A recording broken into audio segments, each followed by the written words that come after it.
Hey, it's time again. It's that day. It's that night. It's Bob Saget's Here For You. Right. So that's me, because I'm here for you, and I'm apparently Bob Saget. I hope you're doing good.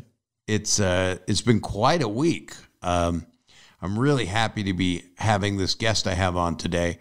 It's Randy Rainbow. Now, if you don't know Randy Rainbow, stop this podcast right now and watch some of his videos on his YouTube page, or you can see them at randyrainbow.com. He's been nominated for 2 Emmy Awards for his videos. He's got one on there with Patti Lupone. He's done a lot of political satire stuff, musical theater parodies, but it's special because he does it with love and with so much positive energy that it just makes me feel better. It has helped me. Our late night hosts have helped us through. If you are more conservative and more on the right side of things, it's probably frustrating because you haven't had a comedian that relieves the pressure in your cooker. I don't know. For me, there's so much love in what he does that I don't know how painful it would be for people that were fans of the president from the past 4 years.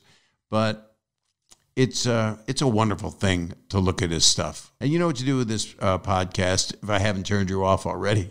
You know what to do with this podcast? Shove it up your ass, Bob. You can rate, review, subscribe. And there's a number up there. I'll call you guys once in a while and see how you're doing.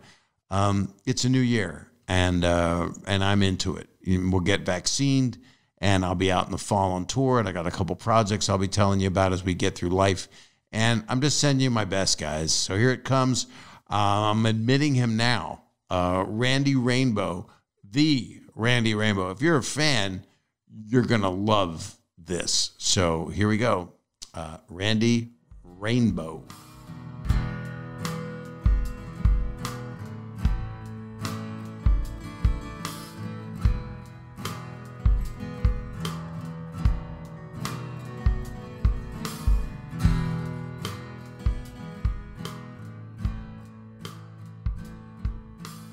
Hey. Hi. There's the hero of the world. Get out. I can't. I have to do this. I can't believe it's really you on my screen where you've always been. Well, it's mutual. This is amazing to me. This is so funny.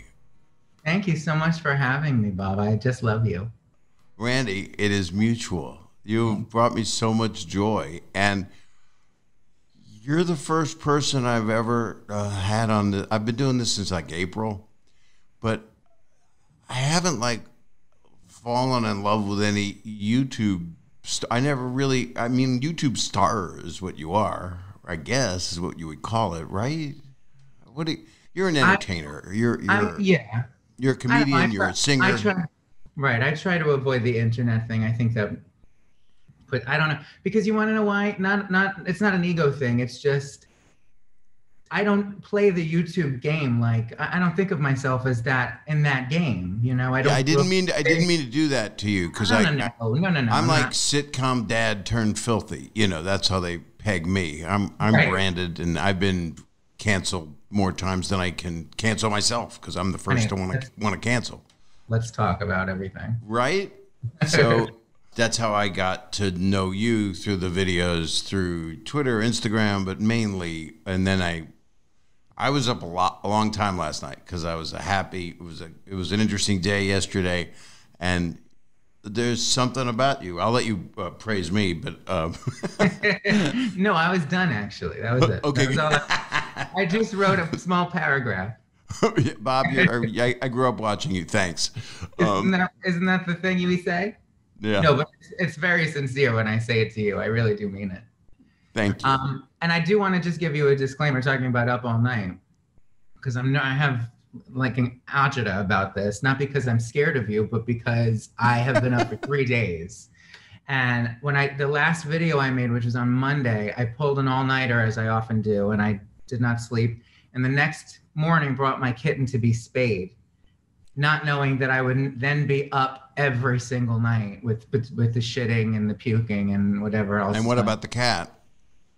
She's fine, but I have been shitting all over the living room. Nothing wrong with that. It's like spinner.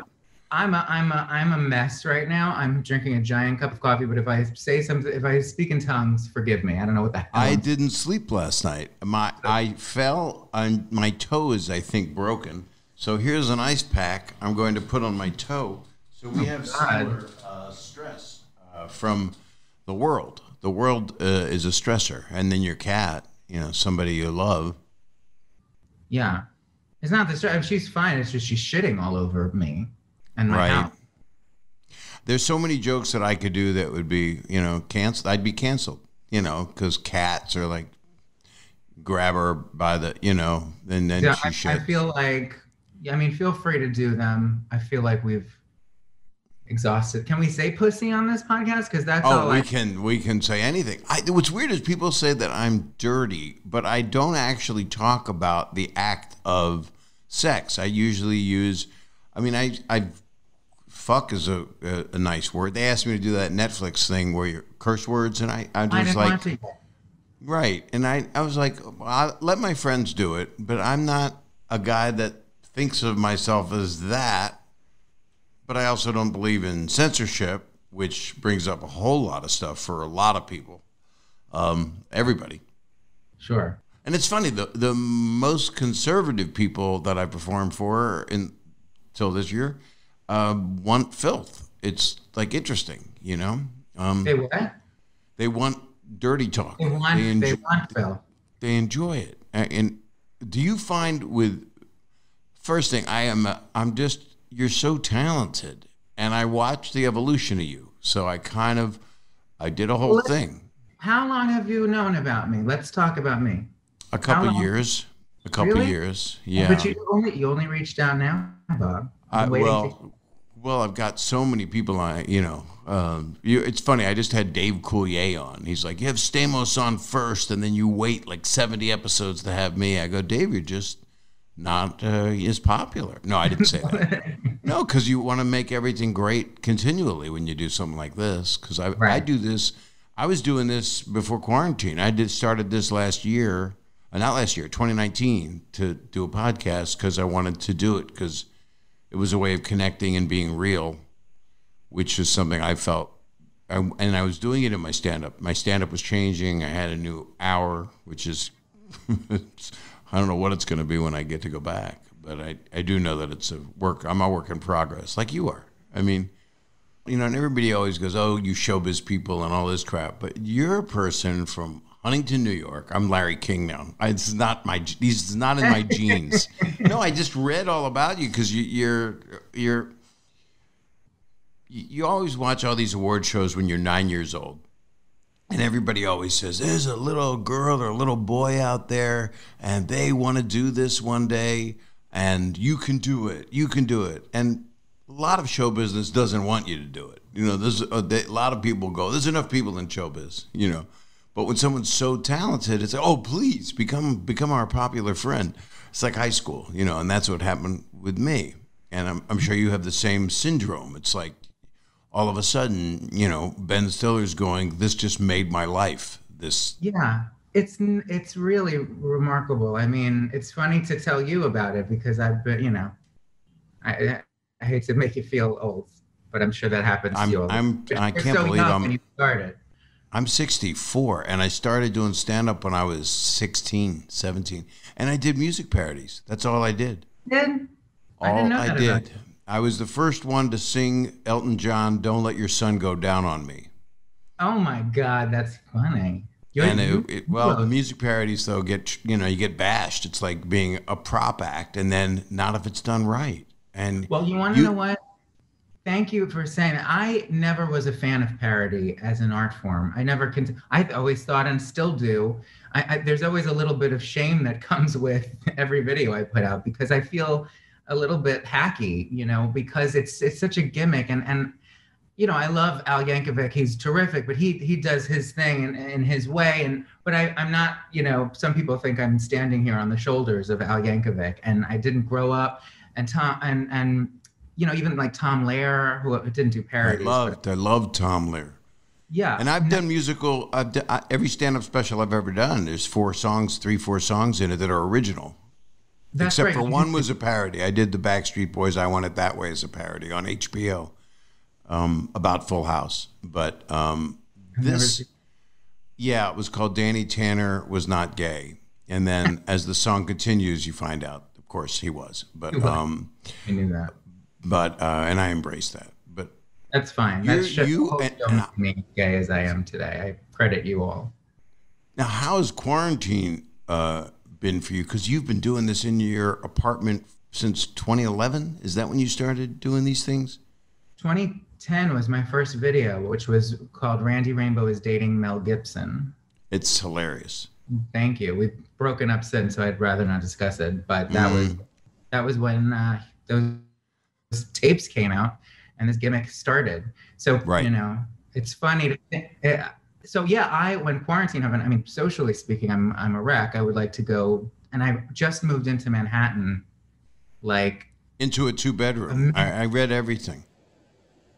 That you even know my whole layout of my apartment, my whole blueprint. I don't know that, but I'm going to go on Zillow.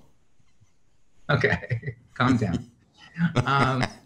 But I was living in Astoria, Queens for 17 years, and I finally made it to Manhattan, and then Manhattan left me. So it's maddening. But professionally, it's been, I kind of feel like I had kind of a leg up. Is that the expression? It is. A lot of people, because a lot of people started having to figure out how to do what I'd been doing for a decade or more. So, I used to do it in just a little tiny studio apartment. So my whole little closet-sized apartment was just a green screen. And I would get backaches trying to walk around lights and things. Now I can spread out a little bit more. It's still just a little room that I do everything in, but it's a little bigger. Right. Yeah. It's so wild. Are there certain programs that you use, but you don't have to say what they are? Are there certain apps that you edit on a computer, I'm sure? Yeah. I taught myself Final Cut Pro and Adobe After Effects, which was just really, I have no innate interest in editing, and I never studied it or went to school for it. I kind of just picked it up. This whole thing started because I wanted to just put myself on the internet, have this be a showcase, and have Bob Saget reach out and ask me to do his podcast. So I was your goal from the beginning. That was it. But have people call me and cast me and things. And this was just sort of an audition. And I started in 2010. That was sort of when people started putting themselves out there in that way. And I just, as a means to an end, I just figured, well, I have to write something for me to perform. And I kind of started getting a little, cuter with the editing as years went by, and I just figured it out. But I still haven't really even scratched the surface of those programs. Well, what's interesting is what happens with all of us is you do it for something for 10 years, 15 years, 17 years, whatever. You get chops. You just get, you are so great at it and you're doing what some people might be it's hard to get offended, even though you're doing political satire. And it's been and you really clicked in 2016. Sure. Ironically, it's an odd coincidence. I know. How do you like that? But, and that really sort of, I think my secret to that, I don't know if this is what comes across, but my goal was to sort of create this persona. The sort of character version of me in the videos is a slightly heightened reality, or it's kind of me on 3 Martinis or something like that. Right. So I figured if I make myself this character, I can then sort of plug myself in and almost make myself at least as much the butt of the joke as the subject. And then people kind of let you off the hook, if I'm just sort of this lovable ignoramus kind of thing. That's what I'm But going. what I love about you is you're self-aware. So there's a third level of it. It's not just a 2-dimensional thing. And I think that's why so many people that you respect, that you go, wow, I can't believe that person likes me. But the way you started was the way I started. I mean, I was shooting videos of myself, but I would edit them on 3/4 inch or beta, because you were an enzyme when I did this at Temple University in Philadelphia. Went to film school, and I knew how to do stuff. I did green screen. I was on CBS, and I interviewed myself with chroma key, green screen. Yeah, old school stuff. How did we do it back then? My God. It was just click something. You would see yourself glitching like you do in a Zoom when you put a background up. That was the professional look. Right. You wouldn't always be cut in. I remember Cher did a show on CBS, and I was a teenager, and she would be like 15 characters, and she would come in dressed as Cleopatra and somebody else, and it was on CBS. And I was like, wow, and she was singing and doing famous songs and a couple of her songs. And I was like, wow, she's playing every character. That is damn impressive. And yours happened organically. I mean, I could tell by watching all of the different videos. And you wanted to it looks to me like you should be starring in a one-man show on Broadway. I mean, that's what it feels like. That was, I never even had that much courage, or I guess I really grew into myself over the last 5 years, I would say, because I really just wanted people to recognize that I had some ability and maybe cast me in bit parts or get work or something. But the response that I got was so strong for a number of reasons, the subject matter and all of that, that I am doing things that have standing on stage in front of 4,000 or 5,000 people and doing an entire concert with a band. That's a literal nightmare that I had, a recurring nightmare. We all have it. Yeah. And we're often naked. I have to tell you that we all are. No, I was never naked. I am in my real. You've never gone out on stage in a dream and you're naked? No, just in my actual show, but not in the dream. But I have a Dirk Diggler codpiece that I wear. Well, that's from Boogie Nights. You saw Boogie Nights, right? Yes, the prosthetic, you mean? Yeah, it's very uplifting. So it's like I don't know when it happened, when it clicked that I got the chutzpah to pull this shit together and do it. But I'm so grateful for it.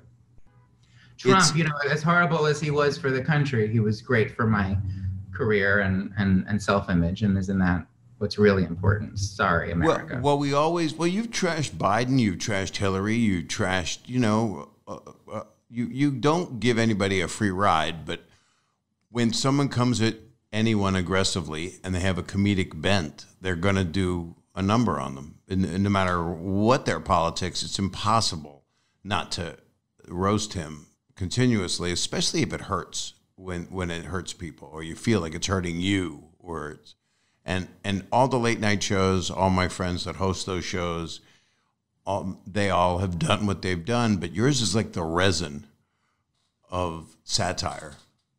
And you do it positively. There's so much love in what you do because you love performing, and you're conceptually. Can you take me through the process of it? Because it's an art form. It's literally an art form. How long does it take? Sometimes you'll have a 2-minute lead, and then you'll start the song.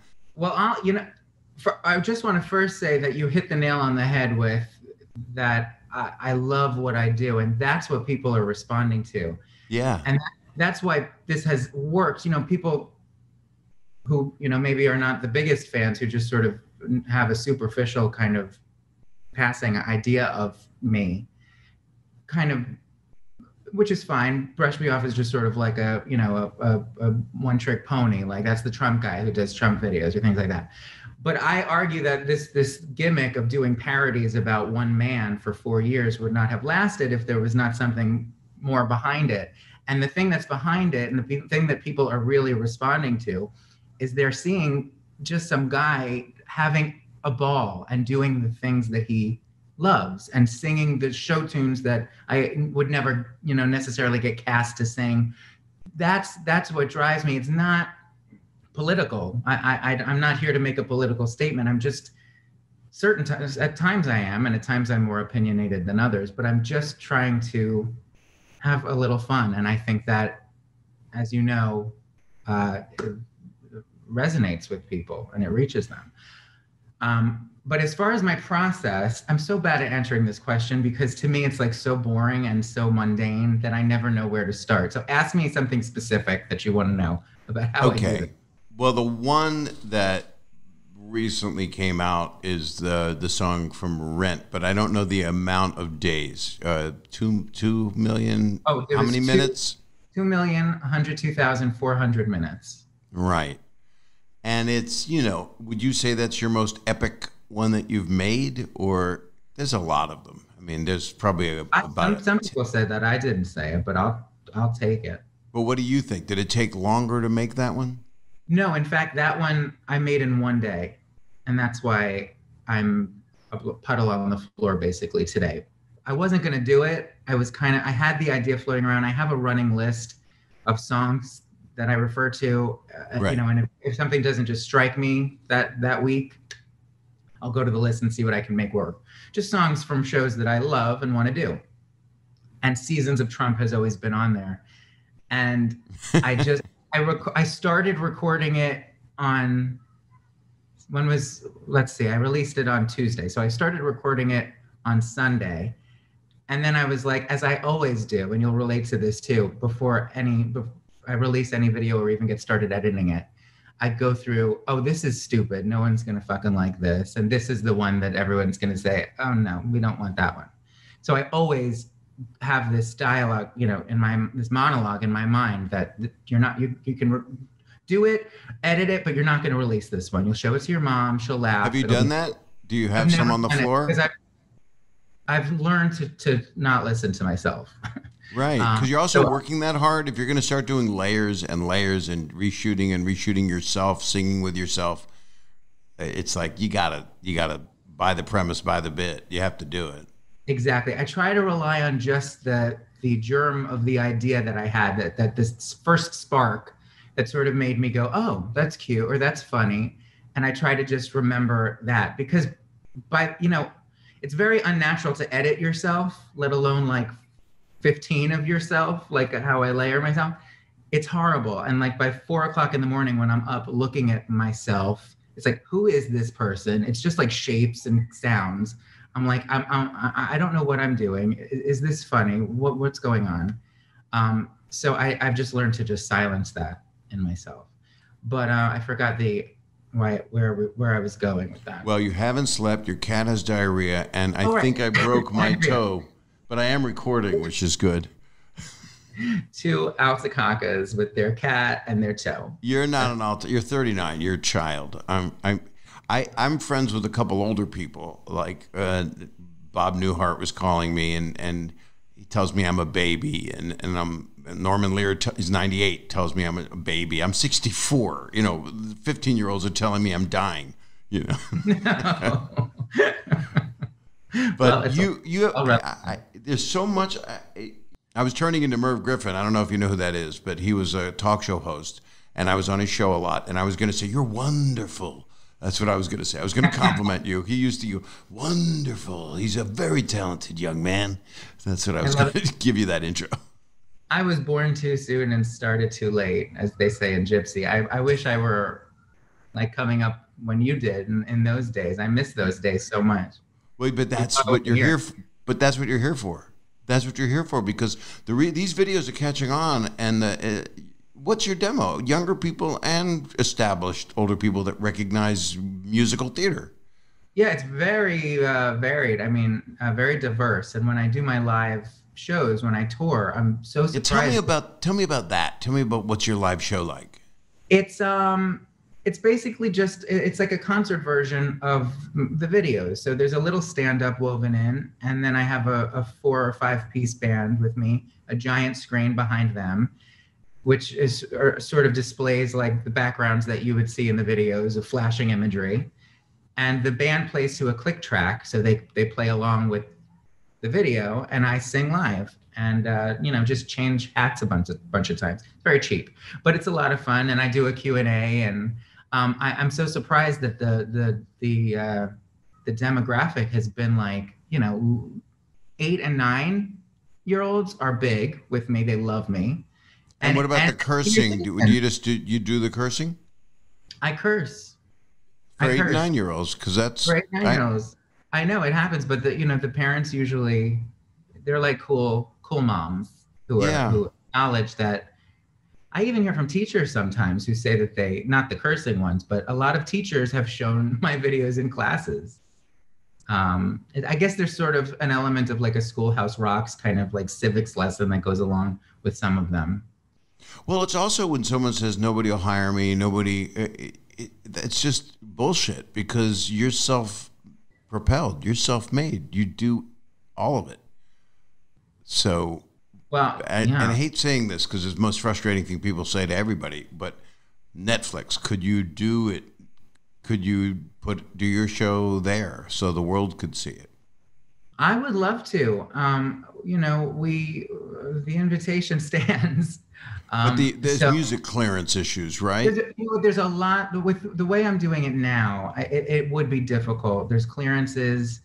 You know, when I've spoken to them, they didn't really like. I mean, they've since done some specials that have sort of strayed from this, but they didn't like the idea of Trump bashing, which I guess, you know, you can consider what I do, although I think it's a little more elevated than that. But, you know, they wanted to be a little more nonpartisan, I guess. So I don't know. I got some ideas cooking around that I think would be more suitable. So, well, this is a springboard for your career. I mean, this is, you know, Rodney Dangerfield was a friend. He's over my shoulder. There's a picture of him with a red fox right there. And that's a statue of him from I can't point.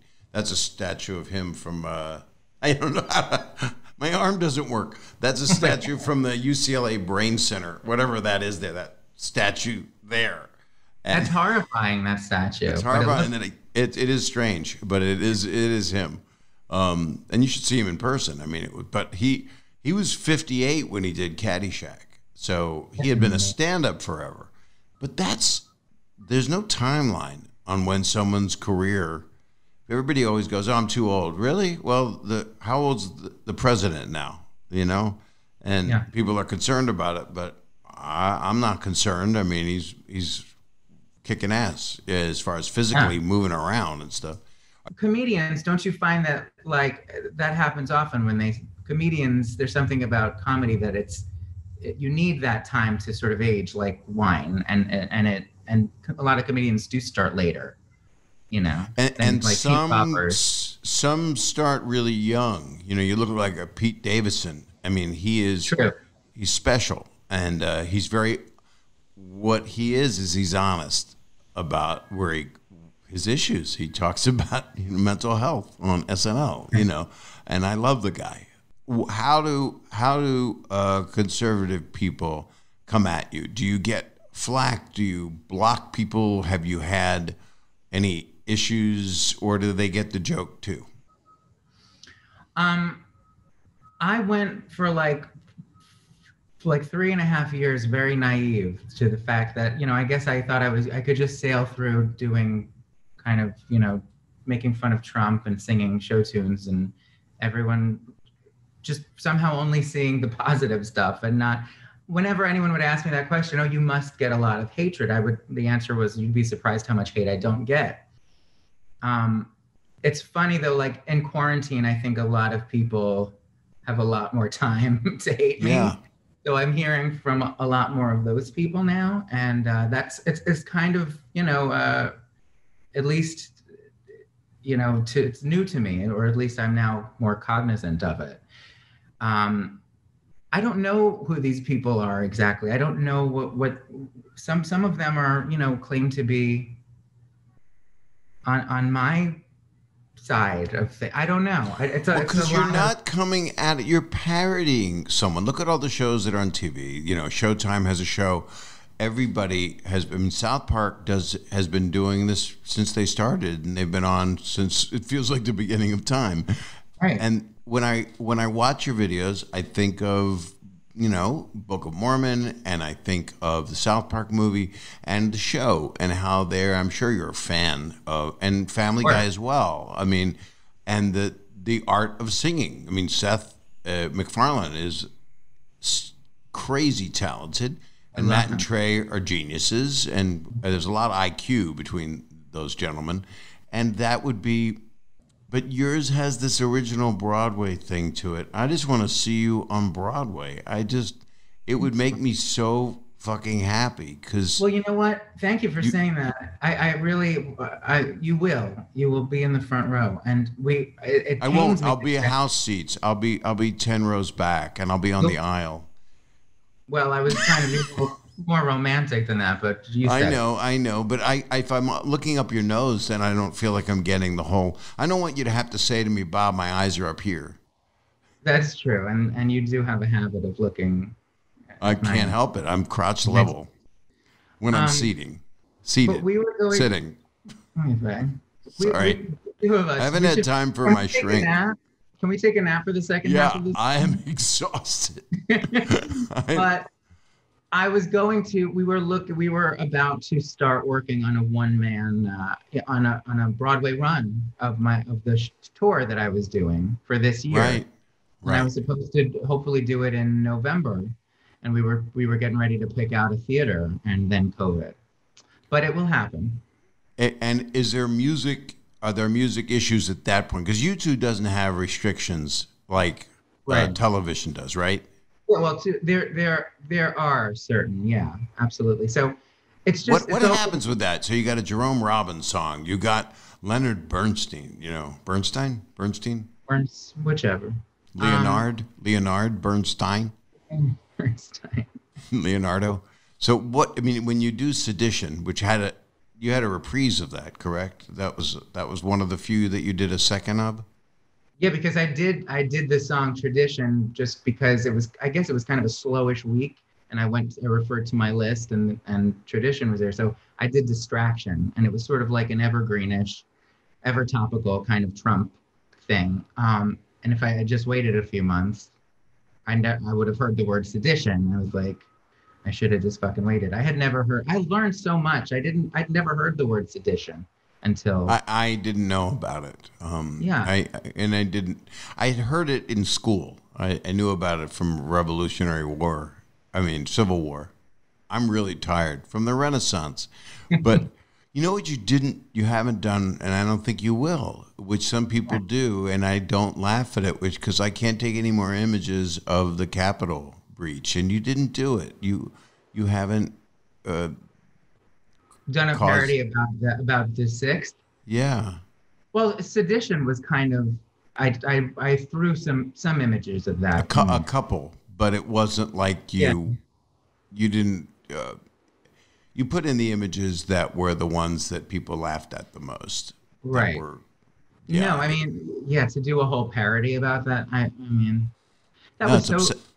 It was so upsetting on so many levels, and it will always be. And we have so many disenfranchised people that are so mad, and and both sides say to each other, and I don't like talking politics on here, but I know you don't either, and yet you do it, and yet I feel it, and sometimes I'll put something out on my socials, but remember when socials just meant like herpes or something, or congenital warts? I miss herpes. Got a social disease. I know. That's Officer Krupke, which is... Before you tell me, Bob, I know that. And your Officer Krupke is called... Oh, I did Anthony Fauci. Yes, you did. And you just love him. It's so adorable.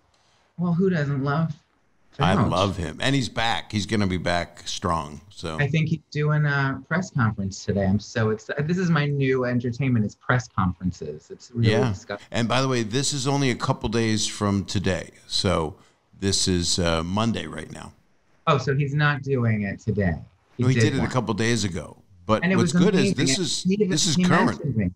He called me out by name and thanked me for. He stood up. He got up on a step stool and he shouted out Randy Rainbow. So that's your name, and people don't think it is, but that's your frickin' name. It is. I know it is. It's the worst stage name ever, but I wouldn't choose that. No, this, this. Horrible. It's the worst. No, well, you know what I went through as a kid? That I didn't choose Bob Saget. I said I changed my name. It used to be Somosexual. Bob, that's not true. No, but that was a joke I did on a special, and people liked it. Well, you can't say that stuff, but obviously, if you listen to me, you know where I fall about humanity, which is I love humanity, and anybody that loves humanity, that was your reaction to these past 4 years, and what we're now left with is so much division. You have to do tradition again. Oh God, I can't. No. I don't have that much Jew in me left. Oh, you got Jew in you. I look at you and I see the kids I went to bar mitzvah. Did you get bar mitzvah? No, it's a very sore subject, and I don't want to talk about it. I had a Carvel cake, and in fairness to my parents, I did drop on the Hebrew school dropout. I couldn't be bothered. Good. I almost got kicked out. Party. I had little half Italian friends, half Jewish, half Italian, who had giant bar mitzvah parties. That was my whole life, was going to bar mitzvah parties, and I did not have one. I had one, but all my friends were in Norfolk, Virginia, but all my relatives were in Philadelphia. So I had it in Philadelphia, and not one of my friends was at it. Ugh. It was I don't know what it was. Like, why even? It was like Baruch from another planet. It was just didn't make any sense. But I don't know. We are what we are, and we are who we are. But that's real poignant. Well, I think I am who you are, and you are who I am. And we are all together. You can't do a Beatles song, can you? Or can you? Yeah. You can. It's you two. You know what? I'm going to do all new things, because people are now like, well, what are you going to do now that he's out? I'm so excited for new topics. Right. And I already have a whole list of songs, and I don't want to give away what my first Biden song will be, but I have it all planned out, and it's not like a typical Broadway tune. Oh. Yeah. And the other thing I wanted to say, when you talk about clearances and stuff, I'm very thrilled to report that I've heard from everyone from Lin-Manuel Miranda to Stephen Sondheim, who came to my show at the Beacon, to Stephen Schwartz, Alan Menken, even Andrew Lloyd Webber. They have all reached out and expressed their appreciation and fandom. So how amazing is that? I mean, it doesn't fit in my brain, but luckily that when you talk about clearances, I think until there's a Netflix special, I'm sure they'll want something then, but they've been very happy. Well, that'll just be budgeted. I mean, you sing so well. You've always been in singing, right? Since you're That's how I started. But yeah, when I was 6, my parents put me in ballet, and then from there it was musical theater. And how do parents put a kid in ballet, a male Jewish son? And I know you had a strong dad. They hated me. They named me Randy Rainbow, and then put me in ballet and said, "Let's see what happens. Go for it." Yeah, what could happen? Yeah, it was like a science experiment. Did they pay for therapy at least? No. And then my father, may he rest, had the nerve to be shocked when I came out of the closet. He had no idea. Really? Yeah. I know. Well, first of all, don't screw up your face like that. I was very mask back in the day. Not really, but he should have known. I was running around the house with pajama pants on my head, pretending to be Dorothy in The Wizard of Oz. Not that means you're gay, but, don't be shocked. No, it's actually, you came out of the womb singing, "Gotta Dance." Do you dance? Are you a good dancer? I guess I move well-ish. I'm not really a dancer. I think I'm kind of good at a lot of things. I never really got great at anything. I never really, sort of honed anything that much. I get bored. I dropped out of Hebrew school. I could be a rabbi. That's not bored. That's you had a rational mind. Well, that's true. I mean, I can't read all that left to right. It's exhausting. Oh, please. No. Okay, so I read about your dad, and I read, if you're okay to talk about it, Of that course, I'm in Torah or whatever. because it Torah. It explains a lot because you did say in something I read that he had a Trumpian gruffness, and so hence comes the comedy to skewer Trump. You're kind of, I guess, psychologically getting back at your dad. It's I'm almost like sorry to do that to you, but I just no, Mike. I love talking about this because I'm fascinated by it. The most fascinating thing is that I mean, my father was so there was just an air about him that just that New York, salesman kind of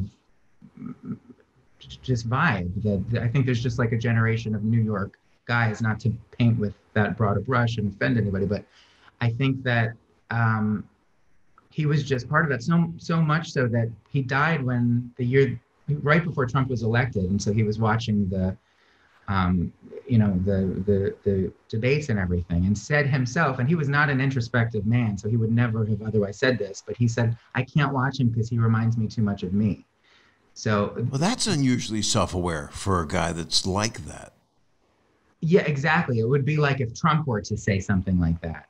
But it was a textbook narcissism, just his mannerisms too. He just sounded like that. It was just, and so I've now watched for the last 4 years the world have these discussions about this one man who was, kind of the lord and master of their lives for 4 years. The same way that discussions between me and my mother and relatives would go on about my dad. It was like exact, So your life was that kind of drama. Every day you'd get up and go, what's he going to do now? What's he going to say now? Can you believe what he said?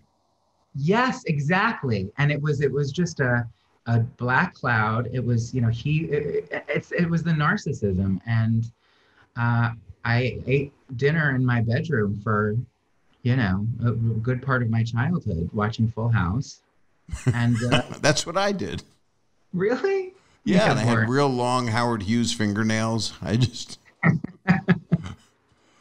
It's so interesting to me because I know that Trump loves comedy. And as crazy as this sounds to people, that he loved Don Rickles. He loved insult comics. He fancied himself funny. And for some people, he was funny because if someone is that bombastic with put downs, but there's no punchline, because it doesn't seem to be coming from love. But for him, in his mind, it must be. I actually think he thinks it is. So did you feel that with your dad? Did you feel love from him? Did he tell you he loved you? Yeah, he was not the worst, but it could have been worse in the same way that, Trump could have used the nuclear codes, Yeah.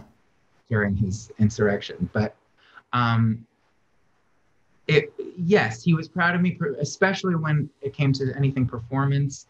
He was a musician, and so that no surprise. That's when I got the most love and attention from everybody.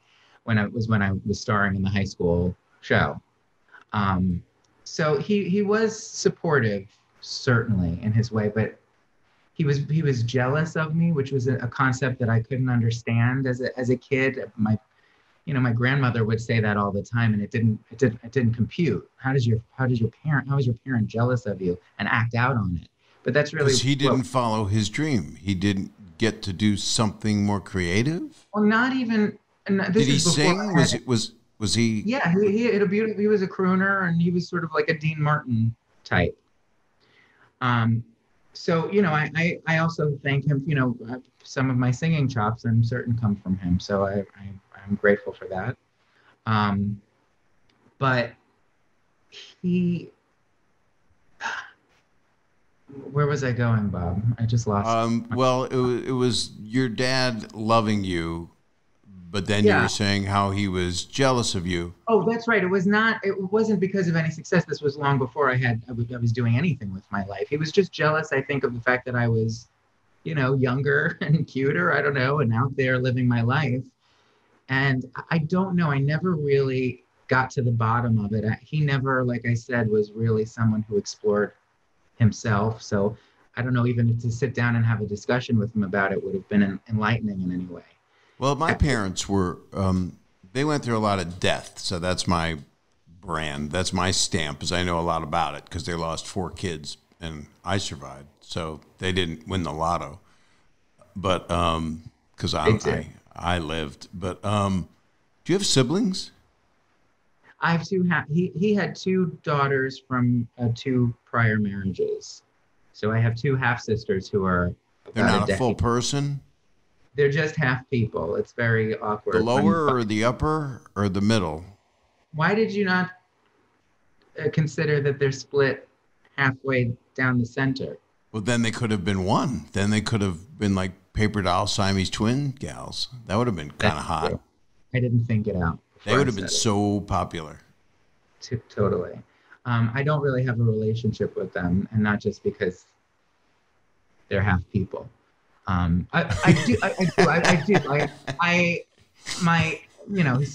do. They're lovely. They're terrific. But they're a decade older than I am, and we didn't really have relationships. We have more of my half sister Cindy is now friendly with my mother. Her life it's just weird. Everyone's like, life is so messed up, and for so many people.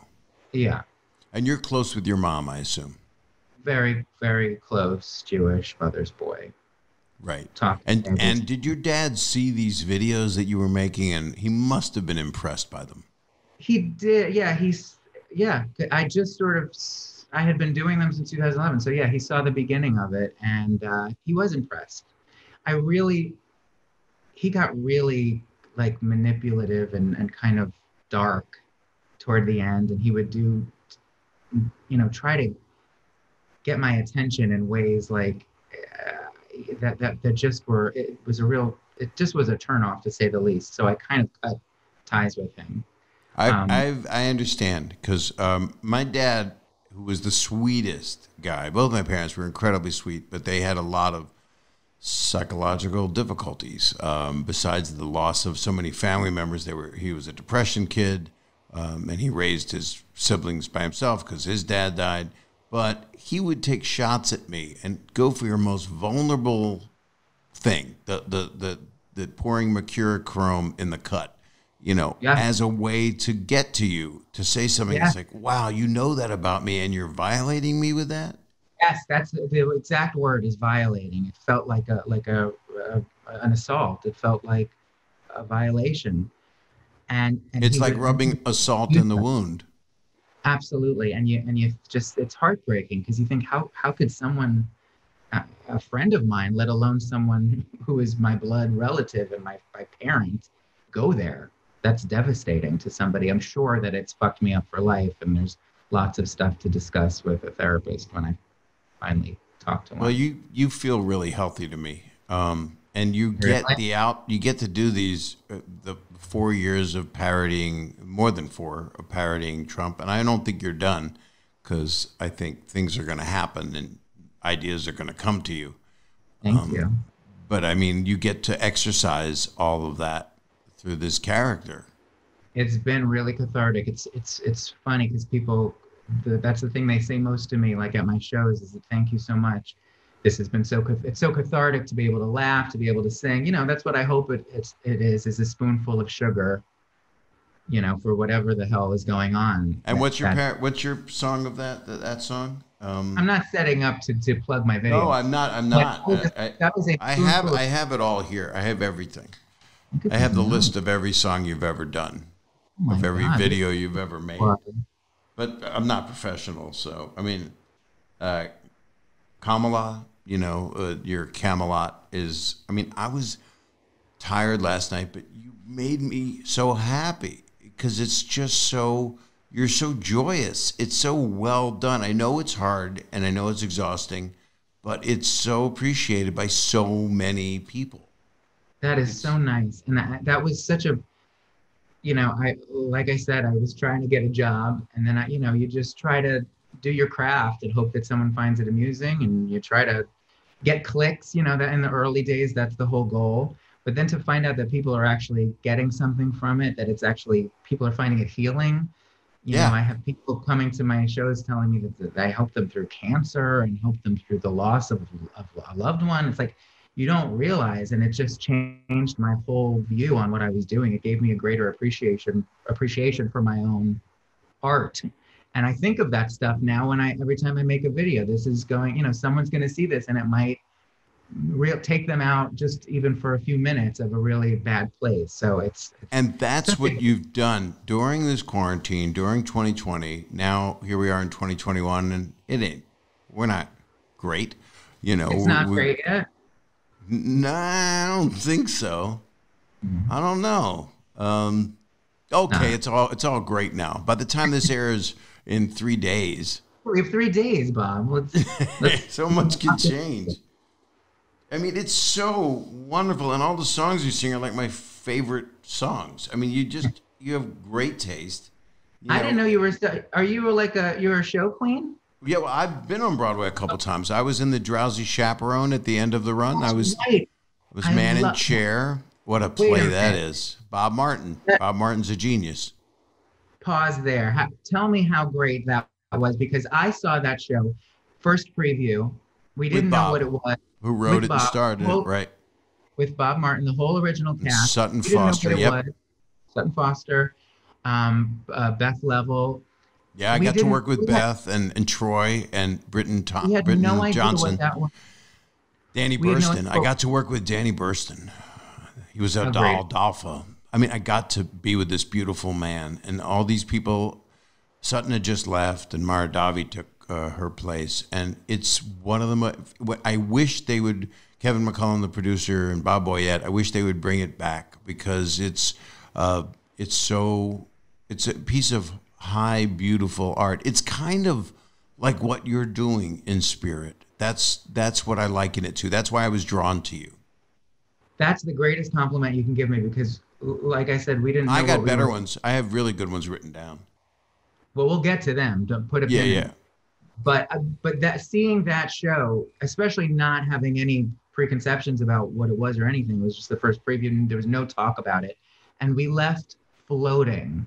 It was so joyous, especially for theater, lovers and theater nerds. I mean, it was such a gift to us, and just that show should be, that and Ragtime, I think, should be running constantly forever. I don't know why those shows are not always on. Well, I have 3 daughters, so Ragtime always happens at the same time every month. Bob, that's not... It's canceled. I'm canceled. My kids are going to cancel me. The kids just called, you're canceled. In your house. Casey Nicolau directed Drowsy.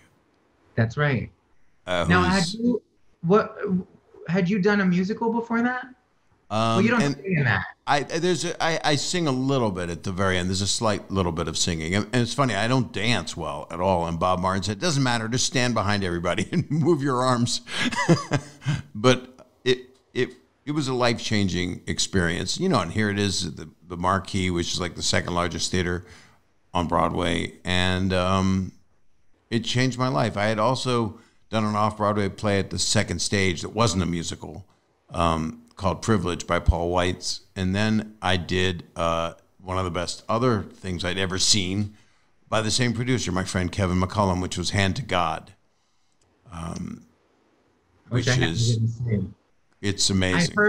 I heard all these titles because I used to work in I was the receptionist in the accounting firm that did all the Broadway shows. So I used to staple K1s for Hand of God, but Hand of God's different. Hand of God is not Hand to God. Hand to God was where Stephen Boyer had his puppet was the devil.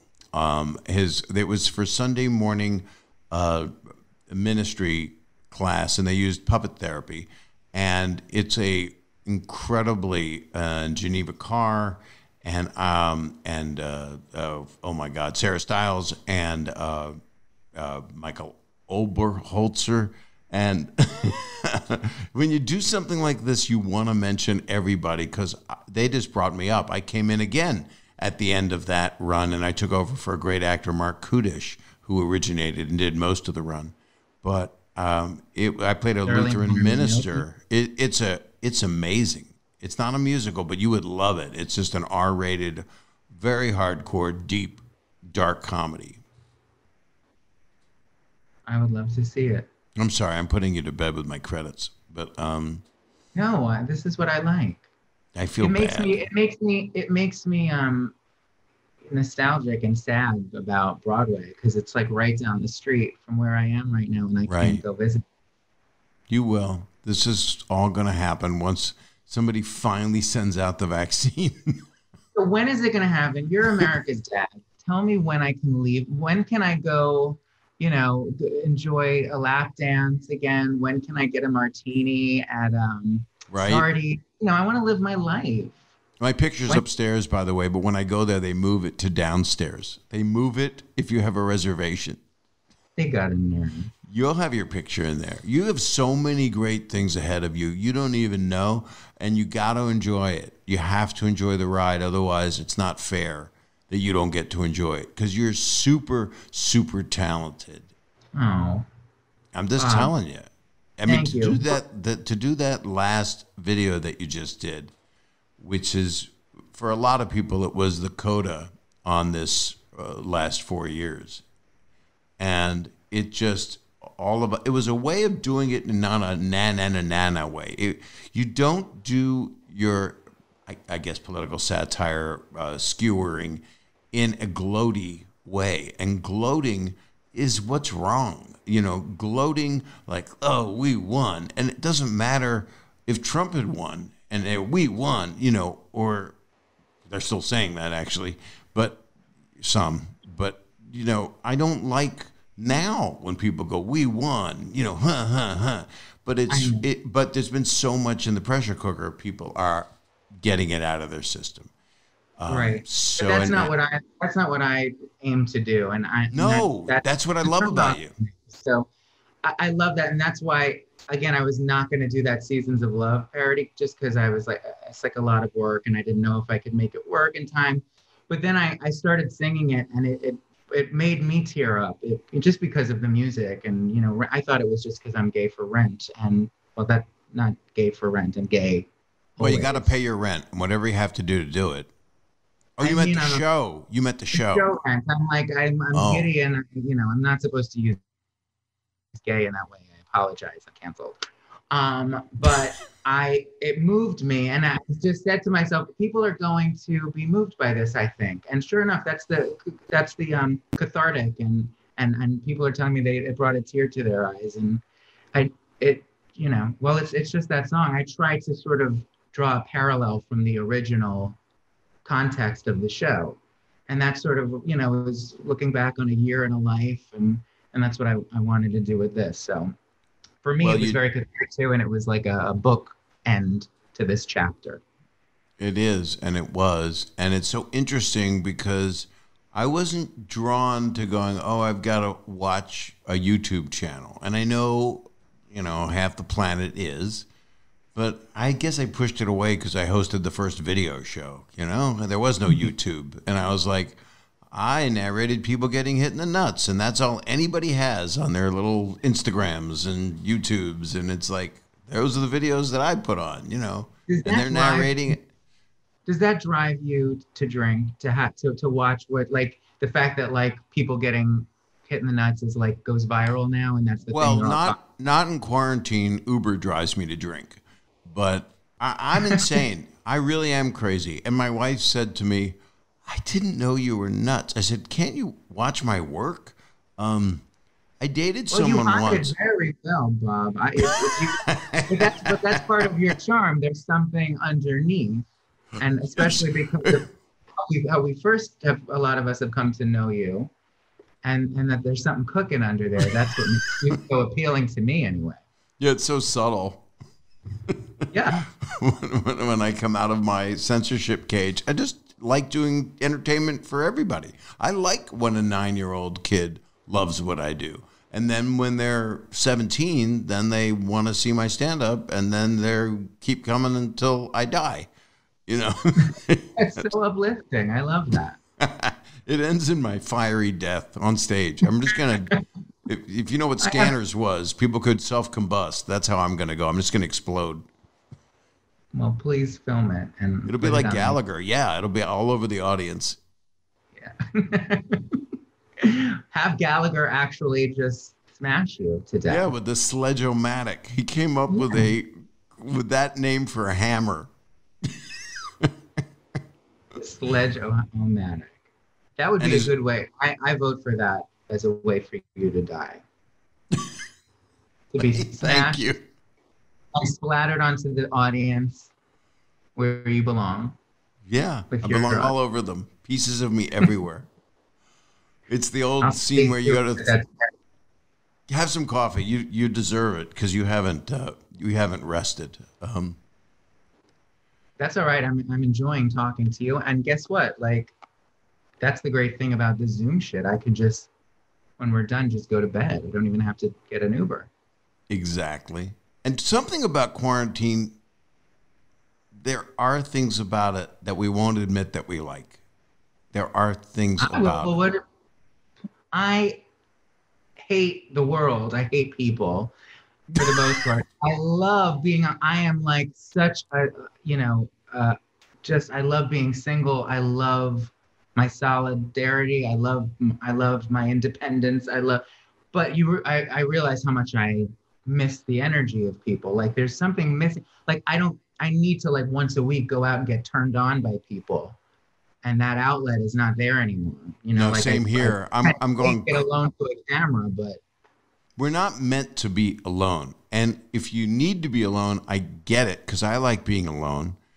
And I also know that we all say we hate people, but you also love people. And that's of course I do. You know, your heart is huge, by the way. In fact, it's an oversized heart. You should see a doctor. Your heart is 2 feet of your chest cavity. Now I'm nervous that you're seeing something. Do you have the Apple Watch? You need to check the size of your heart. Oh, Jesus. Are you cleaning your oven right now? Do you have a self-cleaning oven?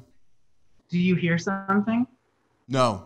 You have a Wi-Fi in and out. You probably, when we're done, you probably want to unplug your modem and plug it back in. Oh, no. Is it that bad? No, just once in a while there's a little glitch because you are so tech savvy. I mean, you're the tech king, but you're hardwired when you make your videos. I'm talking tech talk for. Sorry, I don't really have a very impressive setup here in my living room. It looks nice though, compared to the old place. Oh my God, you had cupboards behind you while you were talking to Mel Gibson. Wasn't that horrible? But it wasn't. It's fucking inspiring. It literally, for anybody that goes, TikTok's doing it for a lot of people. There's people coming out of TikTok, but, and those are highly produced things. But yours is a different thing. And there's an art form to what you're doing. And there's definitely a place for it. You're going to, I'm so excited to watch the next decades of what you're going to do. I'll end up just being a head on a stick when you're like, winning the Tony or you won 2 Emmys for short form, right? Oh, nominated. See, this is wrong on Wikipedia. They make up so much shit. It says I won on Wikipedia. I'm looking. Here it is. Nominee. I'm an idiot. Oh, wait a minute. Yeah. Nominee, Primetime Emmy Awards. I was, sorry. And that was for, now that was, it says the Randy Rainbow Show, 2009. Well, and then you kind of have to, let me tell you about show business, Bob. You have to select a title when you're submitting. Right. So while I don't really technically call my videos the Randy Rainbow Show, that's their formal name. So what 2 videos in 2019 and 2020 were you nominated for? The one I submitted in 2019 was Bar, which was about Bill Barr to the tune of Belle from Beauty and the Beast. I watched it last night, and I recommend this highly to everyone on the earth. It is, how do you not love that song anyway? But You do it's edited. So you do all of it yourself because you've got other people listed. You got John Retzios, Jeff Romley, and Victoria Varela. Well, listen, I love them. They're on my team, and they really help me with my live tour. Oh, I see. Rich Super's a live tour person. That was my agent. I'm very generous. They're very generous to me, so I wanted to include them in that. But as far as the videos, they don't do shit. And if you dare, say they do. So they're wonderful people, but fuck them. Fuck them. They should lift a finger. Why don't they? It takes one finger to dial, just one. You should have everything you want. You're self-produced. You're like perfect to be on right now, with any project you want to do because you can do it in your freaking apartment. That's true. I should be. Yeah, I think that I would be a catch to some people because of the production constraints now. I'm very self-contained. Randy, who are your? Can you hear me and see me, Bob? Because now I'm self-conscious. Yeah, I hear you and see you great. Okay. Right. I can't smell you because I have COVID, Zoom COVID, just Zoom COVID, not regular COVID. That's fine. I can't smell anyone through Zoom. That's not good. Randy, I'm going to be funny in 2022. That's my year. But this year's a wash. No, it's subjective. You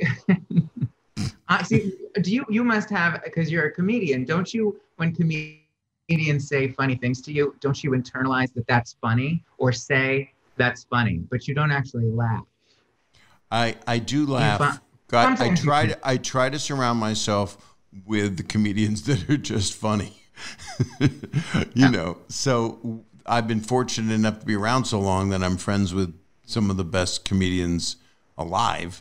And I was friends with Don Rickles, and he made me laugh more than anybody that existed. Were his balls really always hanging out? No, that's Rodney Dangerfield. Rodney Dangerfield's. Who did you say? Don Rickles. Oh, Don Rickles. Yeah, Don Rickles would say things. He did. He had a lovely little egg-shaped set, but he would have gone, why'd you have to go there? If he was here right now, he'd go, why'd you have to say egg-shaped? What's that have to do with anything? He would make fun of my music stuff, and he would talk to Bob Newhart, who we all love, and Tim Conway, and he would say to them, do you know what Bob Saget does in his act? And they go, what? He goes, and the monkey fucked the dog, and the dog fucked the monkey. And I go, I didn't say that. He goes, yes, you do. I mean, he's like the dad you want. He would have just tapped you on the face and go, I love what you're doing. Now get a job, get a haircut. He would just hit you. I love it. I'm so jealous that I'm so upset that I'll never get to experience that. My grandmother was so, I often credit her as being the funniest and the biggest inspiration to me in comedy. And she was so Don Rickles. Like she was Lucille Ball. She was Don Rickles. She had that, she could tell you go fuck yourself and you would fall in love with her kind of thing. And so, that's why Joan Rivers, Don Rickles, they always appeal to me so much because they remind me of my nanny. Well, I watched the Patti Lupone. I can't believe that. How did you accomplish that? In my apartment, Bob. Patti Lupone. Walk me through that. You came up with the idea. Tell me about this. And what was the song? The song was "If Donald Got Fired" to the tune of "If Mama Was Married" from Gypsy. Right. And a lot of young people don't know Gypsy, right? Yeah. And I don't think a lot of people were like, oh, I love that you went for like a deep cut from Gypsy. To me, it's like everyone knows that song. I feel the same way. A deep cut. You went deep into Gypsy, which is something we all wanted to do, Listen, speak for yourself. Oh, come on. You would have thrown one for the team. You would have just done it. I mean, it was Natalie Wood as Gypsy. No, Bob. I was really? more impulsive. Where are we getting into now? Am I really gay? Is that the question? No. You don't. No. my God. Well, what do you mean, I'm going to cut myself on camera. I mean, what if it's like Natalie Wood and it's a Broadway show and you're in the show and it's not, no, you just hug her and tell her you love her and you're her best friend. Are you asking if I would fuck Natalie Wood in Gypsy? Yeah. That's what I'm asking. Oh, we're family. No, I am so gay. I know that there are. You're so gay, you probably think this song is about you? Exactly. That song is about me, that version, that rendition. But Patti Lupone, let's please don't start me talking about Patti Lupone and then stop. I have to finish. Okay, let's back this up. You're editing me, and I have to release this. So here's my question. So yeah, Patti Lupone, it's an amazing video. It drives me crazy. It's so good, and it's from Gypsy, and it's what song is it? When Mama got married. It's If Donald Got Fired to If Mama Was Married. Mama Was Married. If Donald Got Fired. Which is sung by the two daughters in the show, Dainty June and Louise. Right. And of course, Patti won the Tony for the revival. So, long story short, I met her on a Seth Rudetsky Stars in the House episode, which is his YouTube thing. Right. And she was a big fan, and then she texted me after that, or I think, what happened? I tweeted something funny about, because Mary Trump's book was coming out this week, and I tweeted something silly, like if Patti Lupone reads the entire Mary Trump audiobook, if she narrates the whole thing, I will lip sync it on YouTube. Just as a silly joke, I don't know what, but I got a call from my agents and they were like, Patti Lupone is on the phone. She wants to meet with you. So she kind of got the bat signal that I wanted to collaborate with her in some way. So we did a Zoom, and for me, like, I grew up with her in 19 places on my wall in high school. She was my Beatles. So this was nuts as it is. But so she started talking about the possibility of doing something like this lip sync. And I honestly didn't really want to do that because I thought that it might, I didn't know if it would like have legs, and I didn't know if by the time we did it, if anyone would be interested. So I said, Patti, we could do something like that, but I would really like, and feel free to tell me to go fuck myself, but you kind of opened this can of worms. So I'm just going to be brave and ask you, would you ever maybe consider singing a song with me? And she said, in a fucking heartbeat. Tell me what you want to do. And she's so badass. She is so awesome. And we're now best friends. We had a dinner. I mean, but she came to my apartment and she stood. What about COVID? Were you guys scared? You weren't socially distant? Thrilled at the prospect of getting Patti Lupone COVID. I didn't give a shit. I was a little nervous because I'm Jewish. I'm scared of germs. Totally. Were you scared of her giving it to you, or you just didn't care? You figured it's Patti Lupone's COVID. I had to tell Patti Lupone, you can't bring your hair and makeup people. Meanwhile, my dream would be to have Patti Lupone do her fucking hair and makeup in my living room. But she brought them anyway, so whatever. I was like, whatever. If this is my last time, on Earth, then at least I went out with a bang. Yeah, it's a good way to go out. Yeah, but she was like, whatever you want to do, bless Patti Lupone. She's got a kind of a like cool reputation, I think, of being like a badass and sort of like a little bit of a ball buster. But she is the loveliest, most, she just game for anything. She did not have a note. When I edited the video, she didn't make a change. She's just so delightful and lovely. And the fact that she was standing in front of the green screen before the camera that I stood all those years lip syncing to Patti Lupone.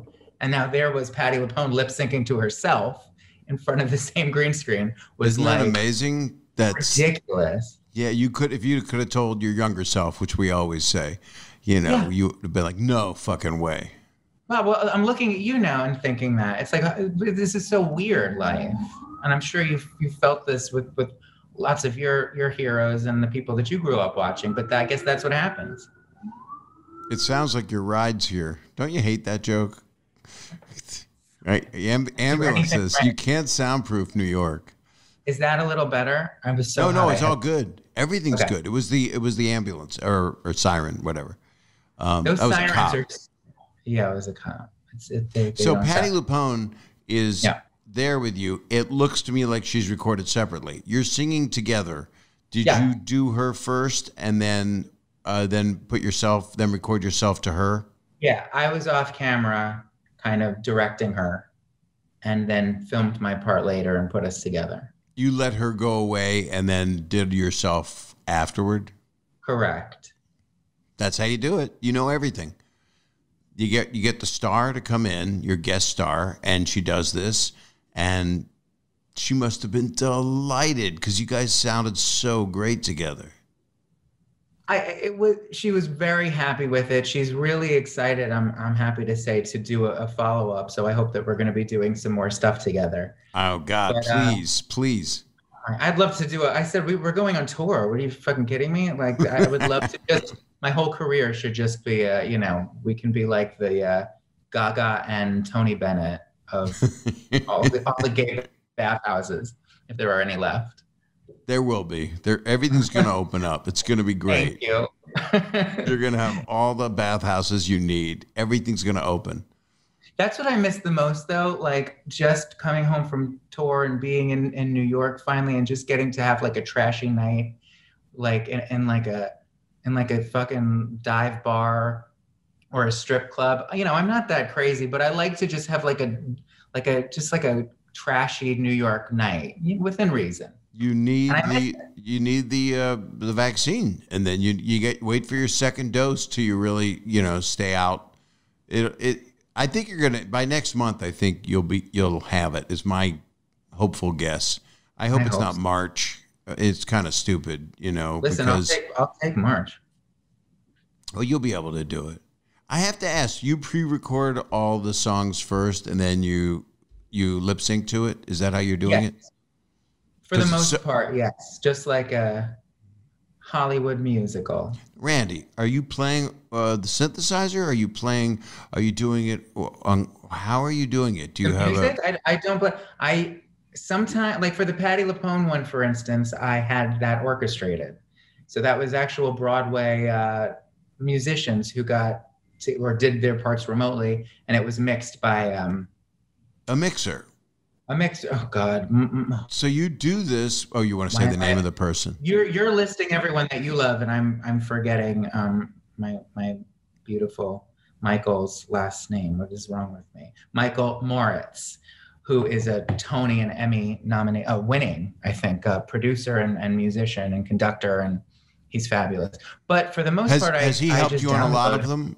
Have you? But no, he's kind of a recent addition. He'll mix some things for me occasionally, but for the bulk of this time, again, I'm just winging it. And a lot of the tracks are pulled from the internet. Karaokeversion.com is a go-to for me, and they have everything.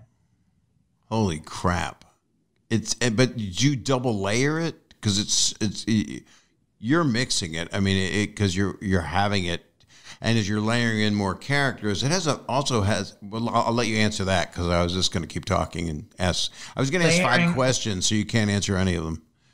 Perfect. You're a very good interviewer. Well, like when there's a chorus of me. Yeah. Yeah, that's all layered. It's me. Like for instance, Seasons of Love, Seasons of Trump. I sing it about 8 times, and then I double that, so it has a nice full sound, and I mix it so that it sounds a little kind of spread out and surround soundish. Again, I don't know what the hell I'm doing. I'm just trying to, go by ear and just mimic things that I've heard before. So I don't know if anyone's starting up out there, I don't know if that's the right way to do it, but that's how I do it. Oh, it's going to be part of what this time has been, this quarantine time, to be entertained during it and to be able to go through a dark time, which it definitely has been and still is, and to be able to, you're one of the few sources. I have so much trouble finding something funny to say that isn't a dig or something that's sarcastic, because everybody is rolling their eyes. There's so much cynicism, no matter what your viewpoint. It's just a bunch of cattiness. And well, I get it. It's getting worse, and I think I was during COVID, my audience has grown quite a bit. Like, I think I've doubled all my socials, just because no one's got anything to do but sit around watching videos. So in that time, and again, because people have, trolls are out in full force. right. I get it more than ever. And so, and I'm surprised by the amount of vitriol sometimes that some of these people who likely are not even real people. I don't know what these troll bots are. Oh yeah, they're just assholes. It's just negative. And then you look at it, and they got invented. They started the account 5 minutes before they tweeted at you. Yes, but some of them have they have like a substantial amount of followers, 5,000 followers or something, and they come at me with the most outrageous things. Someone the other day called me a washed-up youth pastor, and tagged all of this. A youth pastor. That's so weird. That's so off. I will say that it is sad where mental health is at right now. And that's at an all-time tragic high as well, because this does a lot to people. Quarantine, having issues to begin with, lack of work, lack of friendships, anger, yelling at the TV. And that's another reason why everything that you're outputting is just a hug. It's wonderful. And if people get mad because they like Trump and you're bashing him, I don't know. I would think it's so well done. I would think he would even, any press is good press at a certain point. Right. He's seen all the bashing. Not that you're looking for him to be your number one fan. It would have been nice, though, to at least be blocked. I was very disappointed that, I never got any sort of, caught any wind that he knew me, although I know that there were people within the administration. I have whistleblowers who would tell me that they were fans, so I'm sure that he was aware of me, but didn't do anything about it. Well, you have such... it's like what I have. I don't think I'm not saying I'm great, but I'm saying I have a 9-year-old perspective, 10-year-old. I have an idealistic look at the world when I'm at my best, when I'm not feeling the pain or watching the news and going, fuck, really? And I have this thing I want to do, and that's what you have. It's part of you. But you have to, it doesn't just come naturally. I do have to put it on because by nature, I'm a very negative nature. I in my real life, I do just complain. I mope a lot. I complain about everything. I whine. I whine and complain.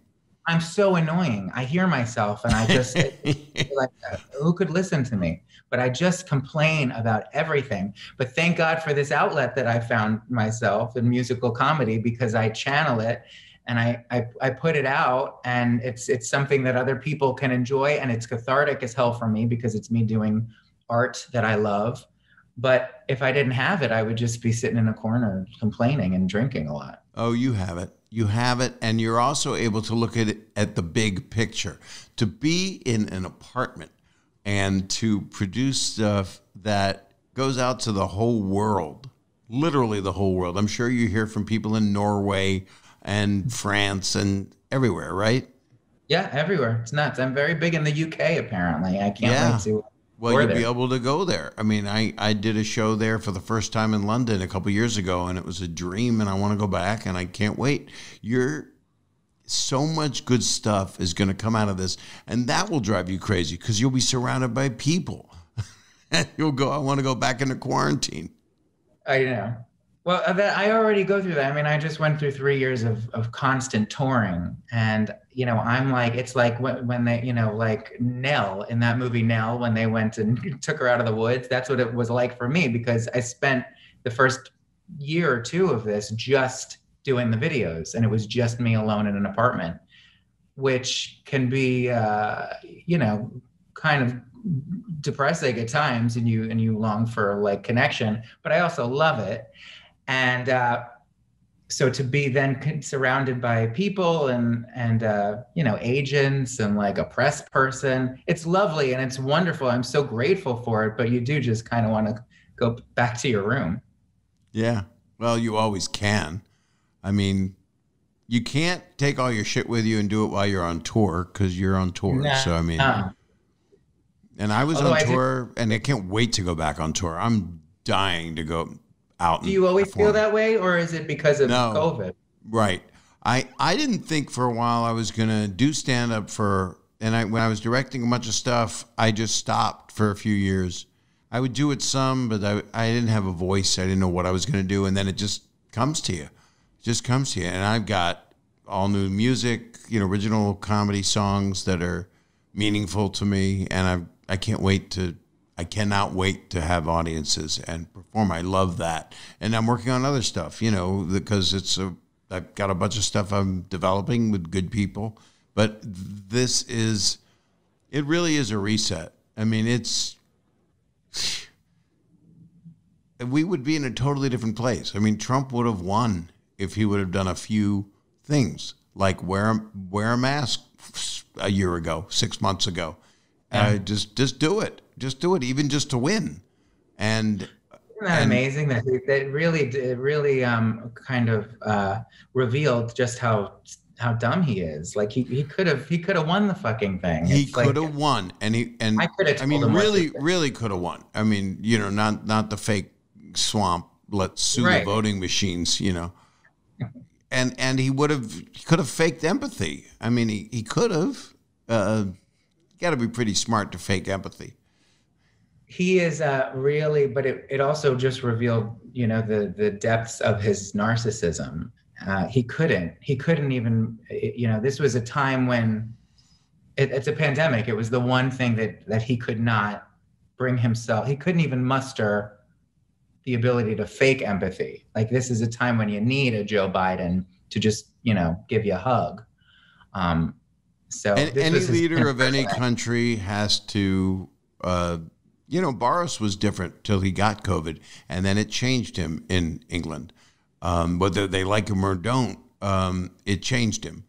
And, I still think Trump felt invincible after he got it, and then he beat it, and it's not that big a deal because it cost whatever it cost, I don't know. I still can't get over that he got on camera after having it, realizing that he had access to things that no one he's the president. He of course had access at Walter Reed to things that no one could ever get their hands on. And he made a public announcement. I'm here to tell you, don't be afraid of it. I'm fine. Get out and live your lives. How reckless, this year, this 2020 was the year that I really got scared of him because, any kind of notion that there was some humanity somewhere in there just kind of melted away and revealed how evil he was.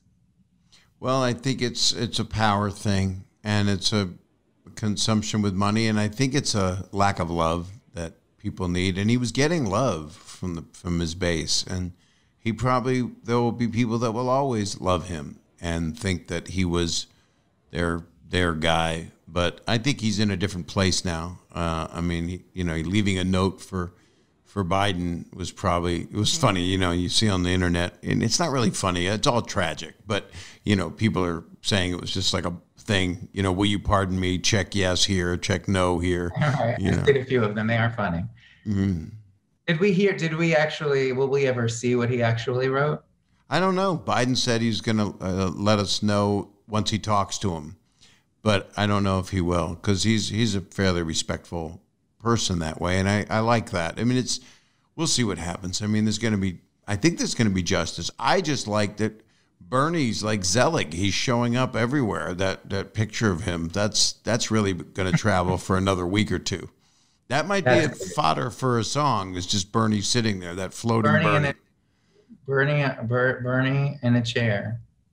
I'm trying to think what from Fiddler I could do. There's got to be Fiddler something. is so. My wife is younger than me. I know you're shocked, but she is. Disgusting. I know, and she's not Jewish, and she's amazing.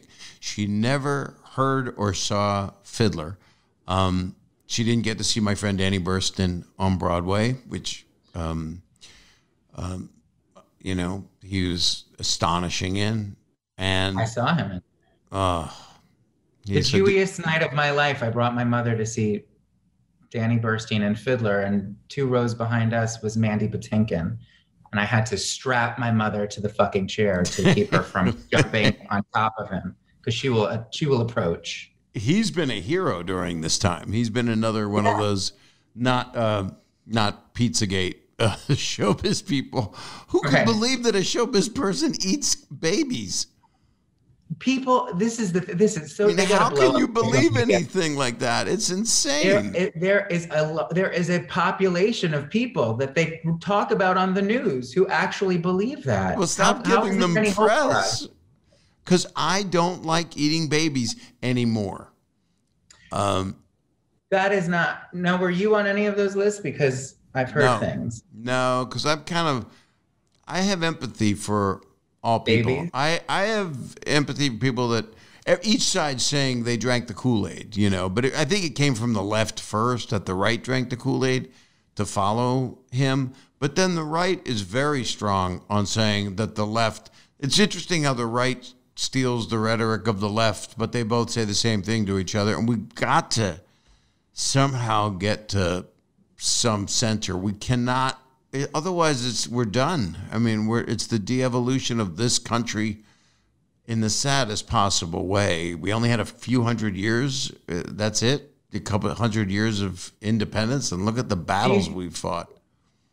Do you think we're going to get wise to the fact? Listen, I hate to badmouth social media. It gave me, an audience, but and I love aspects of it, certainly. Yeah. But it's gotten to a place that is, the inmates are running the asylum now, and it's just scary. Do you think that we're going to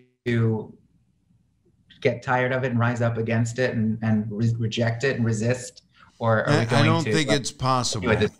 Yeah, I think it's going to always be there, and it's going to be more, and we're going to end up being in the George Orwell world where we will all be tagged. They'll have all our algorithms. They'll be able to hit a button and find us no matter how many, aliases we go under or try.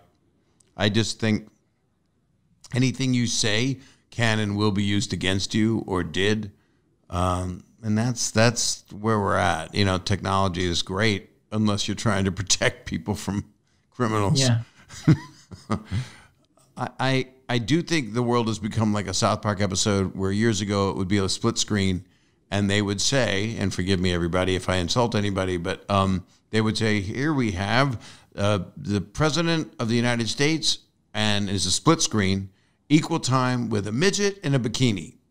And that's where we're at. Someone could have 15 followers and be speaking out of their ass insanity with someone that actually, let's not use President of the United States as an example, but use, I don't know, one of the great minds that everybody doesn't hate. Elon Musk, maybe, unless people hate him too. I don't know.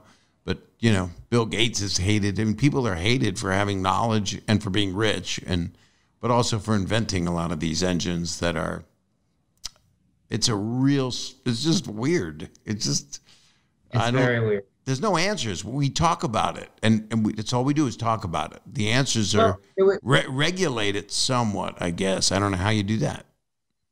It was designed to be, an addictive drug, and it worked. Did you see The Social? What was that? Yeah. The Social. The Social Dilemma. Dilemma. That was so. Meanwhile, it didn't change anything about my usage of social media. I'm still on it 24/7, but Well, now we are too, because and the worst thing you can do before you go to bed is look at that thing. It's interrupting our sleep patterns, and it's awful. It's the worst thing. Discipline helps, which is the turn. I love it too. Randy, I can't thank you enough. for doing this. Bob, I love you, and I love you too. I really do love you. If I lived where Patti Lupone lives, I would beg to be in a video.